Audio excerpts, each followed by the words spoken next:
కొందరు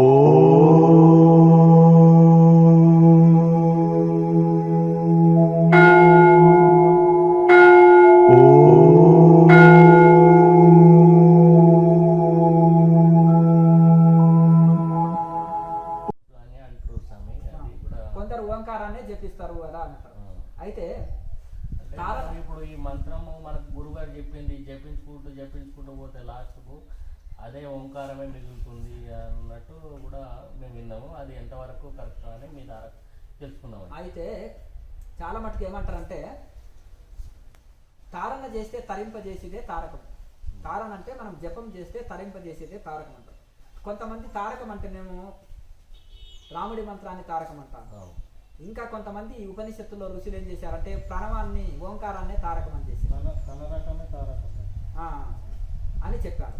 అయితే ఆ ప్రణవం ఏకాక్షరి అనే దాన్ని తారకం అంటారు. అయితే ప్రతి మంత్రానికి కూడా ఓంని చేరుస్తారు. చూడండి, రాముడిది కానీ కృష్ణుడిది కానీ మీరు ఈ సమస్త దేవి 30 దేవతల మంత్రాలు ఎవరు జపం చేసినా మొదలు ఓం చేరుస్తారు. ఓం లేకుండా ఇది ఓం ప్రాణం అది కాదు. అయితే ఓం అనేది ప్రాణం లాంటిది కాదు. మిగతాది మాటిది శరీరం. ప్రాణం లేకపోతే శరీరం ఏమవుతుంది? శవమే. అలాగే ఇప్పుడు ఓం అనేది ఇంజన్, మిగతా నామాలు అనేది డబ్బలు. ఎన్ని డబ్బలు ఉన్నా ఓం లాక్కొని వెళ్తుంది కదా. అట్లా ఓం అనేది ఇంజన్ లేకపోతే డబ్బలు ఎన్ని ఉన్నా లాభం లేదు. అందుకని ఏ ఇష్ట దైవానికైనా మొదలు ఓం చేర్చాలి, మధ్యలో దైవం పేరు, చివరికి నమః అనాలి. శివుడు ఇష్టం అనుకో, ఓం శివాయ నమః, ఓం రామాయ నమః, ఓం శ్రీ మాత్రే నమః. అలాగే అట్లా ఓం చేస్తున్నాం, నమః చేస్తున్నాం, మధ్యలో దైవం పేరు వచ్చేటట్టు చూసుకోవచ్చు. సింపుల్. ఎవరైనా ఇష్టదైవాన్ని జపం చేయాలంటే ఎవరిని నాకు తెలియదు అని సొంతంగా జపం చేసుకోవాలనుకున్న వాళ్ళు ఈ విధంగా మొదలు ఓం చేర్చుకొని మధ్యలో దైవం పేరు ఇష్టదైవం పేరు చేర్చుకొని చివరికి నమః అంటే సరిపోతుంది. సరిపోతుంది జపానికి. అట్లా కనుక ఈ విధంగా ఓం అనేది ఇంజను ప్రతి దాంట్లో ఉంటుంది. కొంతమంది యోగులు ఇద్దరు కలిసినప్పుడు ఓం అంటారు. ఎందుకంటే తస్యవాచక ప్రణమః అంటాడు పతంజలి మహర్షి. ఆ ఓంకారము భగవంతుడి పేరు ఏంటంటే ఈశ్వర అంటాడు కొన్ని చోట్ల. భగవద్గీతలో కూడా ఈశ్వరుడు అంటాడు. ఎక్కడ? ఏది? ఈశ్వర సర్వభూతానం హృదయేషోర్జున తిష్టతి. ఈశ్వరుడు అన్ని హృదయంలో ఉన్నాడు, నివాసమై ఉన్నాడు. మళ్ళీ అన్నిటిని రంకురాత్నంలాగా తిప్పుతున్నాడు. మళ్ళీ ఏం చేయాలి? మరి ఆయన మాయకులోని చేసి తిప్పితే అంటే త్వమేవ శరణం గచ్చా సర్వభావేన భారత. ఆయననే శరణపోడు, అన్ని యోగక్షేమాన్ని చూసుకుంటాడని చెప్పారు. పతంజలి మహర్షి కూడా ఈశ్వరుడు అని చెప్పారు. ఈ రెండు సమన్వయ గ్రంథాలు, రెండు ఒకే విషయాన్ని గట్టిపరిచేది. అలాగే తర్వాత ఇంకా ప్రణవాన్ని ఇంకా చెప్పాలంటే తస్యవాచక ప్రణవ అన్నాడు. ఆ భగవంతుడికి పేరే ప్రణవము, ఓంకారం అని చెప్పాడు. తజ్జప తదర్థ భావనం అన్నాడు. దాన్ని జపం చేసుకో, దాని అర్థ భావన సహితంగా. ఉట్టి జపం యాంత్రిక జపం కాదు, దైవ భావనతోటి. భావన కూడా చాలా ముఖ్యము. యాంత్రికమైతుంది ఊరికి జపం చేస్తే, కానీ భావనయుక్తంగా దానికి అధిష్టాన దైవాన్ని స్మరించుకుంటూ చేయాలి. అట్లా అది భావనయుక్తంగా యద్భావం తద్భవతి కనుక ఆ యొక్క భగవంతుడికి పేరే ఓంకారము.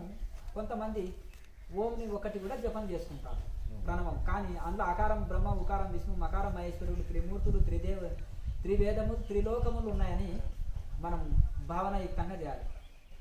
అట్లా సృష్టిలో ప్రతిశబ్దం ఓంకారం కనుక ఆ ఓం భావనతోటి కూడా మీరు చేసుకోవచ్చు. భావం అనేది చాలా గొప్పది. ఒక దైవాన్ని జపం చేస్తున్నాం అనుకో, శివుడు కానీ రాముడు కానీ, ఆ భగవంతుల్లోనే భూమండలం అంతా ఉంది, బ్రహ్మాండం అంతా ఉంది, సమస్త దేవి దేవతలు, సమస్త సృష్టి అంతా ఆయనలోనే ఉన్నాయన్నారు. ఆయనకు భేదం చూపెద్దు, ఆయన ఒక గుళ్ళో వీళ్ళ విగ్రహం దాకా భావించవద్దు. ఆయన బ్రహ్మాండం అంతా నింపివేయాలి. ఇప్పుడు కృష్ణ పరమాత్మ విశ్వరూపం చూపెట్టినప్పుడు బ్రహ్మాండం అంతా శరీరంలో చూపెట్టాడు కదా. అలాగే మన ఇష్టదైవంలో కూడా బ్రహ్మాండం అంతా ఉంది. ప్రతి దేవి దేవతలు ఆయనలోనే ఉన్నారు. మరి ఇతరులకు ఇంకా భేదం చూపం కదా. అన్ని నేనే అన్నప్పుడు ఇంకా స్వామి గాంధీ ఏంటిది? అంత భగవంతుడే అన్నప్పుడు మరి ఆ ఇష్టదైవంలోనే సమస్తం ఉన్నాక మళ్ళీ ఇంకా దేనికి భేదం చూపుతావు? అన్ని జీవులు నా ఇష్టదైవ స్వరూపమే కదా, మళ్ళీ నేను దేనికి భేదం చూపుతా అని ఆ భావన నీకు దృఢమవుతుంది. అంటే నిజమైన భక్తి ఏంటంటే ప్రతి జీవులోని ఇష్టదైవం చూడడమే అది చాలా గొప్ప భక్తి అంటారు. భక్తికి నిదర్శనం ఏంటంటే ప్రతి జీవులోని ఇష్టదైవాన్ని చూడగలే.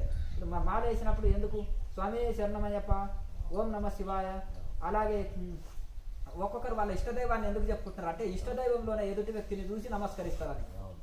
అంతేనా కదండి? ప్రతి ఒక్కరు స్వామి స్వామి అనుకుంటారు. ఎందుకంటే ఇట్లా ఒకరిలోన ఆ భగవంతుని ఇష్టదైవాన్ని ఇతర అంటే ప్రతి జీవిలో చూడాలి అని. ఎద్దు స్వామి అంటారు.